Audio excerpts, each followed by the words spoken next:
Kadaama TV, Kadaama ali maziga olw'okubeera nga tasobola kudda Uganda ng'obuzibu buva ku boosi we okubeera nga agaanye okumusasulira tesiti ya COVID.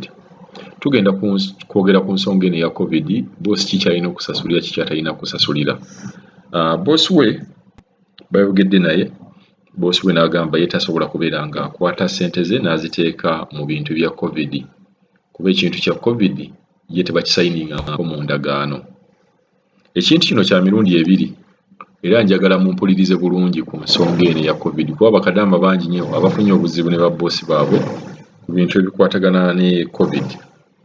Tuddako emabega, njagala mumanyi nti boosi wo ali entitled oba buvunaanyizibwa bwe okubeera nga akujjanjaba n'okubeera nga akuwa buli kye weetaaga mu bintu by'okozesa. Eyo contract bwe mugisayininga, manya nti ekintu ekyo bwe kityo bwe kirina okubeera. Naye ddala bannaye bwe kiri, maka mangi nnyo Kadaama n'atuuka ne bamugamba nti bagenda muwanga byakukozesebwa, ebyokozesebwa yagenda okubeera nga abigula, naye mu contract boosi we yalina okubeera nga akuwa ebintu ebyo. Ebintu bino biri mu contract. Olina okumpa ebyokulya, abamu babamama n'emmere ne bagaana okubawa emmere ey'okulya, naye ng'ate mu contract kiri nti boosi gw'olina okubeera ng'owa Kadaama emmere ey'okulya.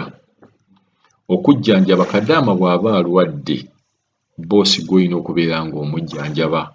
Naye era mulaba boosi abamu nga tayagala kugenda mu expense ezo, ng'aleeta panado, aleeta ebiweeka ebyayitako, awa Kadaama ebintu Kadaama by'alina okubeera nga tamira nga mulwadde.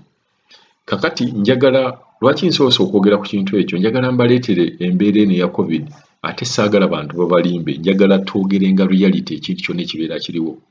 COVID test, boosi wo bw'ava eri n'agamba tagenda gikusasulira,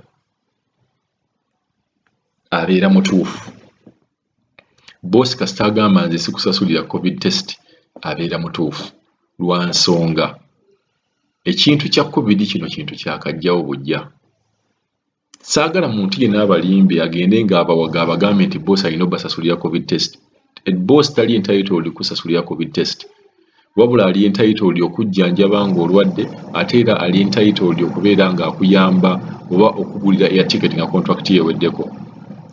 So buli bw'obeera nga oyagala kugenda kuddayo Uganda, boosi wo n'agamba nti sigenda kusasulira COVID test, saagala oteekewo mbeera mbi, wabula njagala oteekewo embeera eraga boosi nti obadde osaba akuyambe akusasulire COVID test. COVID test eno tekakatibwako ku baboosi nti alina ogikusasulira. So kisinziira gwe nkolaganayo gy'olina ne boosi. Bw'onoomunnyonnyola bulungi n'omwegayirira ajja gikusasulira, naye bw'agamba nti tagenda gikusasulira COVID test eno, gwe oba olina okubeera ng'ojja kuteekamu ssente zo ogyesasulire oba oyagala okudda e Uganda. Osooka n'olaba waagaanidde okugulira ebintu ebiri mu contract nti ebikozesebwa oba emmere oba okujjanjaba, ate eno obutesiti eya COVID, nti kitegeeza ojja kusalawo either ennyonyi ekuleke oba oteekemu ssente zigenda okubeera nga zikozesebwa okucekinga ku COVID test. So COVID test eno tebabalimbanga nti baboosi bayina nti kikabakakatako ogikolera, aba akuyambye buyambi. Bangi nnyo babuzaabuza ne babagamba era boosi alina okulaba ati alina okusasulira COVID test ng'oddayo. Ekintu ekyo si kituufu. Njagala nga tulwane, naye nga buli bwe tulwana tumanyi rights zaffe nti wano we tulwanira ddala mu butuufu ono alina okukikola. Naye COVID test boosi wo talina kugikola, akuyamba buyambi ogikola, alikisinziira n'enteeseganya. Kati boosi wo kasita akuyamba n'agamba nti agulirira ya ticket, yiiya okole COVID test eno osobole okubeera ng'okomawo e Uganda, otherwise oba tojja kumalako naye, kuba kino ekintu kiguddewo bugwi.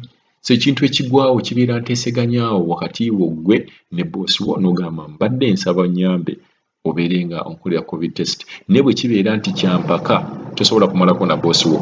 Njagadde okutangaaza ku nsonga eyo kuba bakadaama bangi abatubuuzizza ensonga eyo, naye nga twagala tugibatangaaze nti boosi wo talina right kukolera COVID test.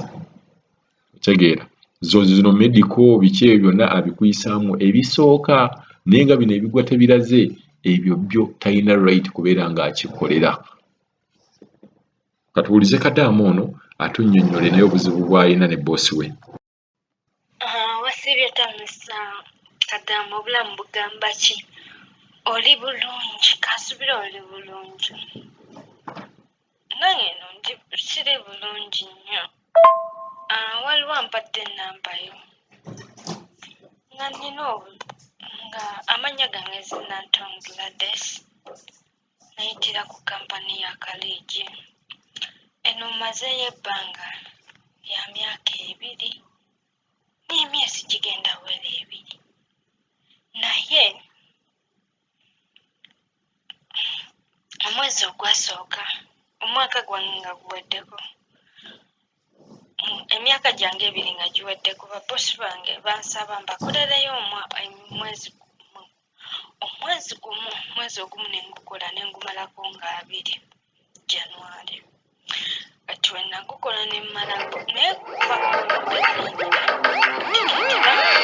bambuzabuza ku luli tiketi baŋŋamba ki kuno ne bampangiza n'ebintu the same time ne bambuzaabuza kitegeera kati ejjo bosi wange yazze naŋŋamba tiketi simanyi waliwo ebyasobyemu simanyi national ID naye ne baŋŋamba ki ku Monday ngenda banfuna tiketi naye ekizibu kyenina bosi wange yagaanye okunsasulira ssente za medical nayogeddeko naye nemugamba batugamba tuba tumazirizzaako bulungi mwe mulina otukolera buli kimu wabula bosi wange yagaanye nenjagaako n'omugambako nti no ofiisi yaŋŋambye naye yasazeewo kumboggolera wabula kyaŋŋambye kimu ye olunaleeta tiketi yange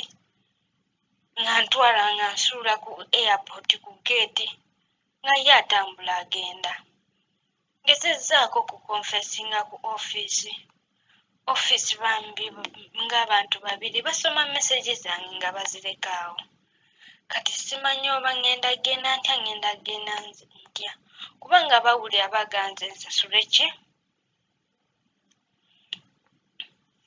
medical naye ng'ate ndaba abaana bonna abagenda babosi baabwe babakolera buli kimu wabula nze bosi wange nagezezzaako okwogera naye yaŋŋambye kimu naŋŋamba ye medical yagisasula nga nzijja bino ebira tebimukwatako we yaŋŋambye naŋŋamba ye korona atandikidde eno singa yali yatandikira Uganda nga nkyaliyo yandikikozeeko naye wabula atandikidde 9 months tegeera bambi nsaba nga nkwegayiridde nyamba onyambe oyogereko ne babosi bange bakinkolere ate ku Lwokubiri nsobola okugenda ewaka kuba nkooye emyaka gyange 2 nagimalako tebanta bambuzaabuza bubuzaabuza siina ofiisi gye nsobola kukola ki gyensobola bonna aba ofiisi basoma meseji zange ne bazireka awo nzirukidde gy'oli saba kunnyamba